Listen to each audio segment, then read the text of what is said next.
ITI channel में आपका स्वागत है। आज हम बात करेंगे रेजिस्टेंस टेम्परेचर कोफिशिएंट, यानी किसी भी रजिस्टर पे तापमान का प्रभाव क्या पड़ता है उसके बारे में हम बात करेंगे। सभी लोग आप समझते जाइएगा कि रेजिस्टेंस है जो उसका टेम्परेचर, उसका कोफिशिएंट आपके ऊपर क्या प्रभाव पड़ता है। कि जैसे जैसे रेजिस्टेंस बढ़ता जाता है तो कई प्रकार की धातुएं होती हैं, ठीक है। हाँ जी, मैं थोड़ा सा उसके बारे में आपको बता दूं, ठीक है। मतलब 3 टाइप के धातुएं होती हैं, चालक होते हैं जो एक पे टेम्परेचर बढ़ने पे उनका टेम्परेचर क्या होता है, उनका रेजिस्टेंस बढ़ता है, यानी T अनुपाती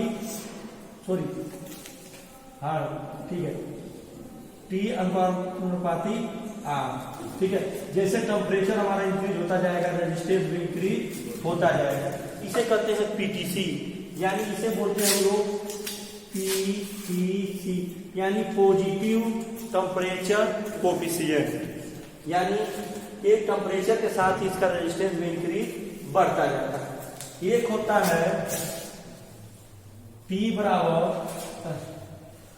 अनुपाती 1/R, यानी टेम्परेचर राइज होगा, बढ़ेगा तो आपका रेजिस्टेंस नीचे आता चला जाएगा, घटता चला। इसे बोलते हैं NTC, इसे PTC बोलेंगे, NTC बोलेंगे। और एक होता है हमारा सेमीकंडक्टर। कुछ चालक ऐसे होते हैं जिन पे टेम्परेचर का प्रभाव नगण्य माना जाता है, ठीक है। तो मैं PTC में आपको बता देता हूं। PTC में जो आपके चालक हो जाएंगे कॉपर, एल्यूमिनियम, ऐसे जितने भी चालक आपके सब क्या होते हैं, आपके PTC होते हैं। और यह DC जैसे आपका हो गया सेमीकंडक्टर,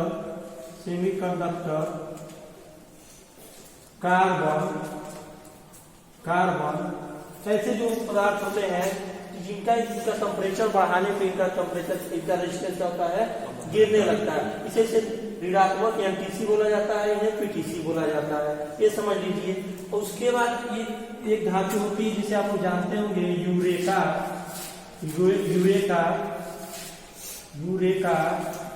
कंसेंट्रेशन, मैग्नीज। इन सब धातुओं पे क्या है, आपके बहुत कम टेम्परेचर का प्रभाव पड़ता है।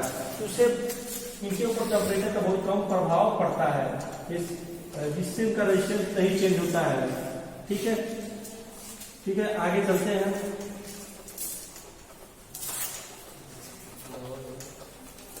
ठीक है, तापमान गुणांक, ये आपका तापमान गुणांक आएगा कि किसी पदार्थ का प्रतिरोध, उसकी लंबाई यानी L, कटा क्षेत्रफल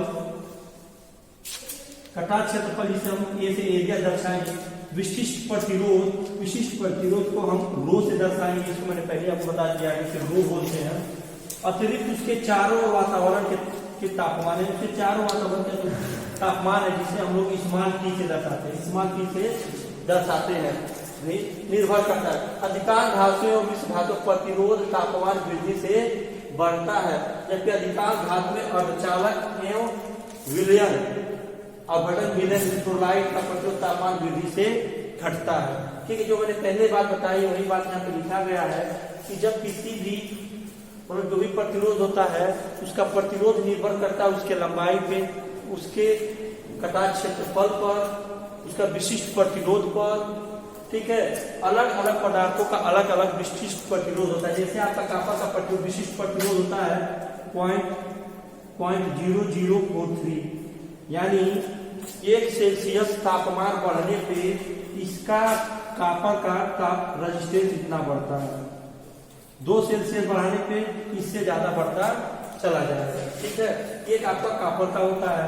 इसी तरह एल्यूमिनियम कुछ और होता है। तो आपको जहां भी आपको इसे न्यूमेरिकल देखने मिलेगा तो आपको ये सब मिलता चला जाएगा, आपको ये तापमान गुणांक लिखा हुआ मिलेगा, ठीक है।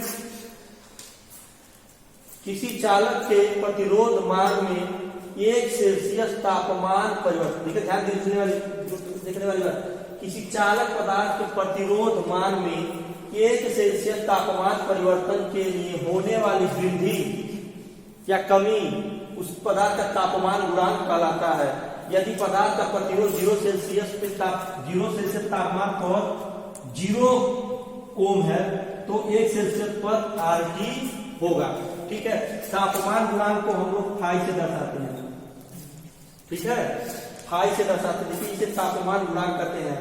अगर आपको इसका फार्मूला आपको कहा जाए कि आपका एक फार्मूला बनता है, यही बनता है RT मतलब जो तापमान बढ़ने वाला है, R0 मतलब प्रारंभिक तापमान। यानी यदि आपको पूछा जाए कि जैसे आपसे एक सवाल पूछते हैं कि मतलब एक चालक है, एक चालक का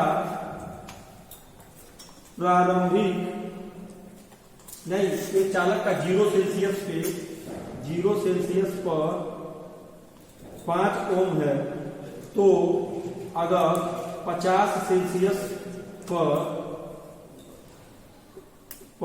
उसका तापमान, उसका रेजिस्टेंस क्या होगा, प्रतिरोध क्या होगा, प्रतिरोध क्या होगा। इसी तरह इसका सवाल पूछा था, इसके लिए 2 फार्मूला बनते हैं। अगर आपको पहला याद है फार्मूला, फिर दूसरा फार्मूला ऑटोमेटिक आप क्या करेंगे, इंक्रीज करें। इसमें हम लोग टेम्परेचर 1 और टेम्परेचर 2 पे बात करते हैं, यानी एक टेम्परेचर से दूसरे टेम्परेचर पे हम मान को गणना करते हैं। ठीक है, तो यहाँ पर देखिए आपको इसको समझा दूं, इसे हम लोग बोलते हैं नियतांक। RT मतलब स्टार्टिंग का तापमान माइनस R0, यानी सॉरी RT मतलब बढ़ा हुआ तापमान जो बढ़ेगा, R0 जो मतलब कि आप 0 सेल्सियस पे आपके कंडक्टर का रेजिस्टेंस कितना है। R0 का मतलब कि जो आपका कंडक्टर है उसका जब रेजिस्टेंस जब उसका तापमान 0 है उस टाइम पे आपका स्टार्टिंग में रेजिस्टेंस कितना है। लेकिन एक्चुअली किसी भी कंडक्टर का एक्चुअली में मान 0 नहीं होता है, क्योंकि आप जिस वातावरण में रहते हैं वहां का तापमान क्या कभी भी 0 नहीं होता है। 25 सेल्सियस 26 सेल्सियस आपके यहाँ का तापमान होता है। ठीक है, तो ये नियतांक हम निकालते हैं माइनस फिर R0 का, ये फिर T यानी यहाँ पे ये समय दिया गया है, टेम्परेचर दिया गया। ठीक है, तो अगर आप फाइव 0 वाला यानी 0 सेल्सियस पे तापमान गुणांक 1/5T, इसको बदलते हैं तो इस रूप में ये हमारा पूरा फार्मूला बनके आता है। इसमें हम एक सवाल भी लगाएंगे। ठीक है, और उसके बाद फिर मैं मतलब 2 कैसे का मतलब ये है कि पहले आपका तापमान 25 पे इतना रेजिस्टेंस था तो 50 सेल्सियस बढ़ा देंगे तब इतना रेजिस्टेंस, इस पे देखेंगे। आगे चलिए देखा जाए। ठीक है, किसी जनरेटर का फील्ड कॉइल का प्रतिरोध 0 सेल्सियस पर 50 ओम हो तो 50 सेल्सियस उसका प्रतिरोध कितना हो। तांबे का तापमान गुणांक कोफिशिएंट 0.0043 है। तो आपने फार्मूला आपको देखा होगा, फार्मूला का क्या था, आपका फार्मूला था RT बराबर R0 1 + 5T। आपने यही फार्मूला था। अगर यहाँ देखा एक एक चीज को बस लिखते जा रहे हैं। किसी जनरेटर का फील्ड कॉइल का प्रतिरोध 0 सेल्सियस है, स्टार्टिंग में 0 सेल्सियस है। जब आपका तापमान 0 सेल्सियस था तो कितना आपका था 50 ओम।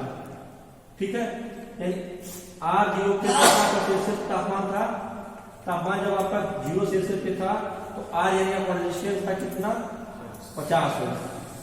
ठीक, फिर 50 सेल्सियस उसका प्रतिरोध ज्ञात कीजिए, यानी इस T की बात कर रहा है। ठीक है, तो इस T का कितना होना चाहिए 50 सेल्सियस कितना होगा, जबकि तापमान गुणांक यानी तापमान दे रखा है 0.0043। अगर इसको हम इस फार्मूले जब पुट करते हैं तो देखते हैं RT बराबर R0 का मान कितना दिया है 50 ओम। जब 0 यानी 0 डिग्री सेल्सियस जब तापमान था उस समय आपके कंडक्टर का ये प्रतिरोध कितना था, वही R0 पे यहाँ पे दिया गया है। तो R0 कितना है इसमें 50 ओम। ठीक, फिर 1 दिया है प्लस फिर 5 का मान कितना दिया है 0.004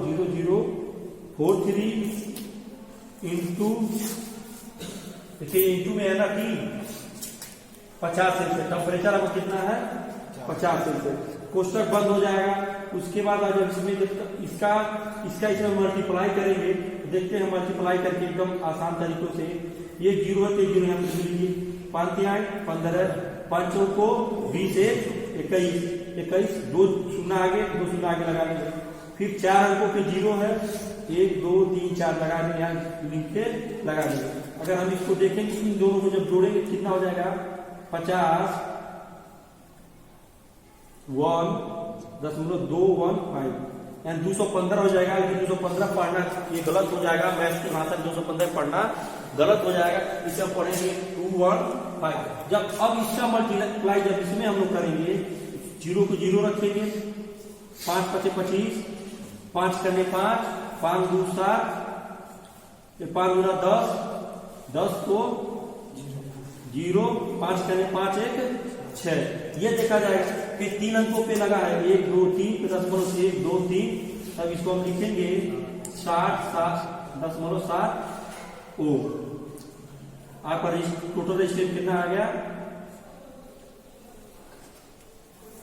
60.75 ओम। आपका टोटल यहाँ पे क्या हुआ रेजिस्टेंस आ गया। समझ में आ गया। अगर ऐसा कोई सवाल आया तो आपको कर लेंगे ना, कर लेंगे कि नहीं कर लेंगे?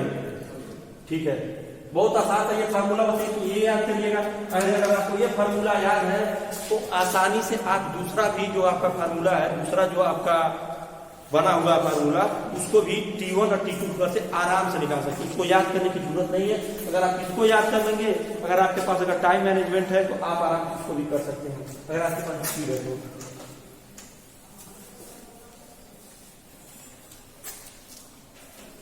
चलिए आगे बढ़ते हैं। ये देखिए, ये है वेक्टर डायग्राम। ये वेक्टर डायग्राम एक रेजिस्टेंस का है, ठीक है।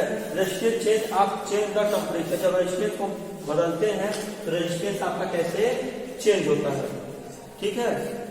यहाँ पर जब 0 सेल्सियस पे लेते हैं, देखिए 0 सेल्सियस रेजिस्टेंस का दिया माइनस इंटरेक्टेड 0 रेजिस्टेंस टेम्परेचर, ठीक है। ये आगे दिया है। यहाँ पे अगर आप मैथ में अगर पढ़ेंगे तो आपको देखेंगे तो आपको देखेंगे कि यहाँ पे 2 त्रिभुज दिखाई देंगे, 2 त्रिभुज आपको दिखाई देंगे। ये त्रिभुज आपको यहाँ से दिखाई देने पड़ेगा और एक त्रिभुज यहाँ पे दिखाई पड़ेगा। दोनों का आधार क्या होता है समान है, कोण भी समान है, लेकिन इसका ये कॉर्नर है लंबा है, ठीक है, कर्ण लंबा है। तो इसको पढ़ेगा को डीपली जाने की जरूरत नहीं है, बस इसको देख लीजिए, एक बार समझ लीजिए कि रेजिस्टेंस का क्या है वेक्टर डायग्राम है जो पढ़ा जाता है, ठीक है। आगे चलिए, देखिए अब जहां पे आपको 2 पूछ दे, अगर इस तरह अगर मान लीजिए आपका रेजिस्टेंस 0 ना दे, रेजिस्टेंस आपका 0 ना दे, 0 डिग्री सेल्सियस पर इतना ओम है। अगर आपसे पूछ दे कि 0 डिग्री जो है क्या पूछ दे 50 ओम पूछ दे, उस तरीके में आप क्या करेंगे, किसी तापमान पर प्रतिरोध ज्ञात होने पर किसी अन्य तापमान को प्रतिरोध करना।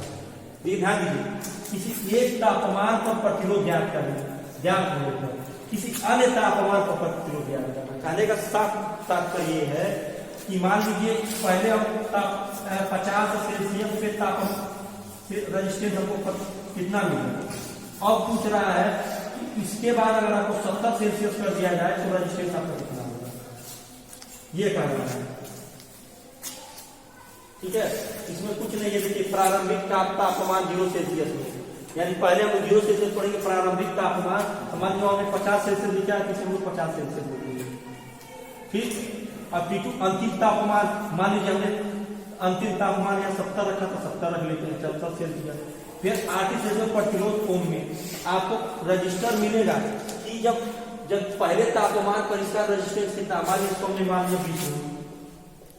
20 ओम, ठीक है। तो हम इसको भी लिख देंगे 20 ओम।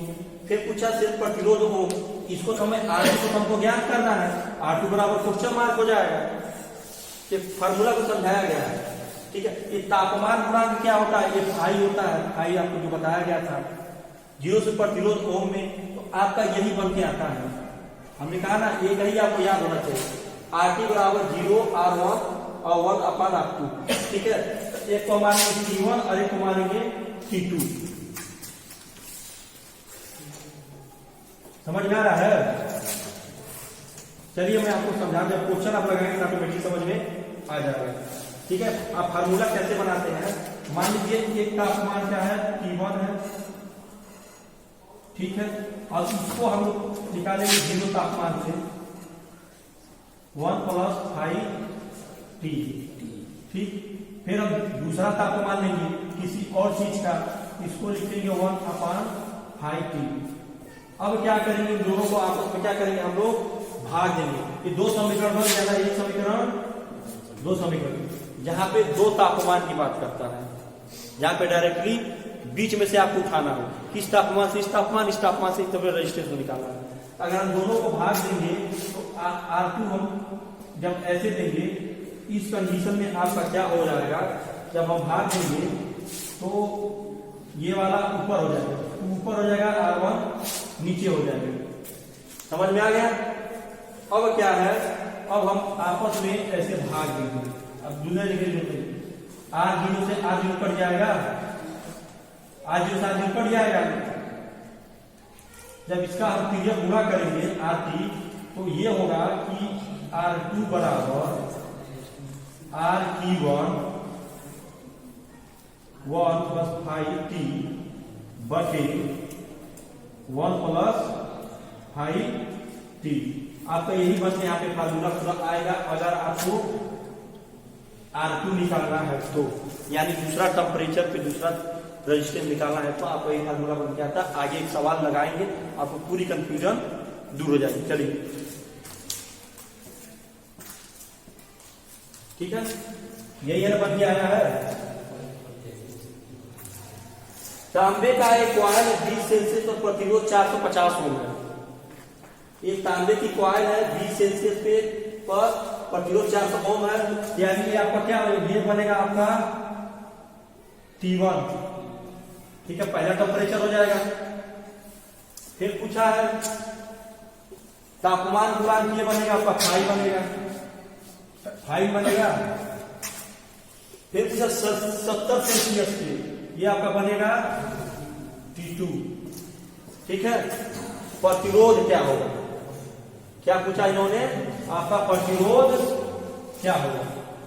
चलिए इसी फार्मूले पर देते हैं डायरेक्टली। RT इन्होंने पूछा है, RT का मान कितना दिया इन्होंने, RT आपका यही बन जाएगा ना, 450 ओम का। पहले आपका बनेगा RT यही बनेगा। RT1 आपका कितना दिया गया है, मतलब पहला प्रतिरोध क्या है 450। 1 + 5 का मान क्या दिया है 0.0043 गुणे। ठीक, अब आपका क्या दिया है, T पूछा है। पहला तापमान कितना दिया है 20।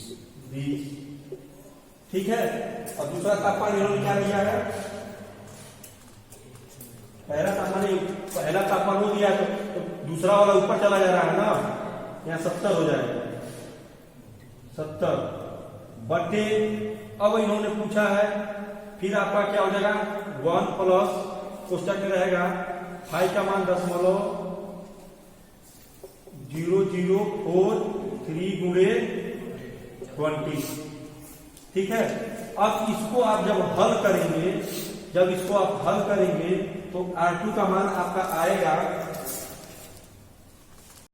यहाँ पे अब इसका मान रख देते हैं, इसका मान हम यहाँ पे रखेंगे, कितना हो जाएगा 1 + 0.0043 गुणे 20 सेल्सियस, यही आएगा। अब इसको हम हल करते, पहले इन दोनों कोष्टक के अंदर हल करेंगे, उसके बाद बाहर से हम इसको मल्टीप्लाई करेंगे। ठीक है, RT2 यहाँ T2 रहेगा, यहाँ T2 और T1 रहेगा, ध्यान रखिए, इसीलिए गड़बड़ हो जाएगा।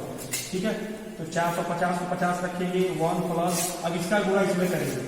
ठीक है, 4 स्थान पे 0 है, 0 के जगह पे 0 यहाँ पहले रख देंगे। 7 3 के करीब हाथ में आया 2, 7 4 को 28, 28 को 30, 30 को 30 लिखेंगे। फिर 4 स्थान पे 0 है, 0.1 2 3 4 तो 1 2 3 4 करके यहाँ दशमलव लगा देंगे, फिर से हम लोग ये +1 है। अगर इसको हम हल पूरा करने पे कितना आ जाएगा, इसे लिखेंगे हम 1.301। ठीक है, अब इसको हम हटा देते हैं, डायरेक्टली ये इसके मल्टीप्लाई में आ जाएगा 1.301 ये हो जाएगा। बट अब इसको हल करेंगे तो 1 प्लस दिया है तो 20 को एक 0 है, 0 लिख दीजिए। 43 गुना 86 86। ठीक है, 86 लिखेंगे। फिर 4 अंकों पे 0 है, एक 0 बढ़ा के दशमलव लगा देंगे। अब इसको हम ऐड करेंगे तो देखिए, अब इधर पीछे अगर दशमलव के बाद अगर कोई अंक नहीं, अगर 0 दिया तो इसका कोई मतलब नहीं रहता, इसे हटा सकते, कोई दिक्कत नहीं। अगर हम इसको लिखेंगे तो 1 को ऐड किए हैं 086 हो जाएगा, 086 हो जाएगा। अब क्या करना है, अब इसका गुणा इसमें कर दीजिए, और उसके बाद इसमें से अगर भाग दे देंगे तो कैलकुलेशन लंबा हो जाएगा यहाँ पे। ठीक है, तो यहाँ पे आप आएगा 539.10